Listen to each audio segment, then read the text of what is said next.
来週のプラットフォームに集まる酔いどれたち、千鳥足のステップ踏み笑顔で床に崩れる。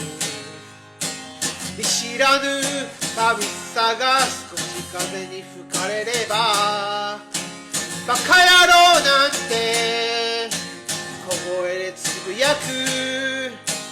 ああ笑うがいい、おいらは酔いどれ。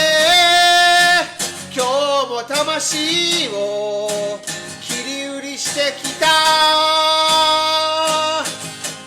眠りにつくまではこうしていてもいいだろう。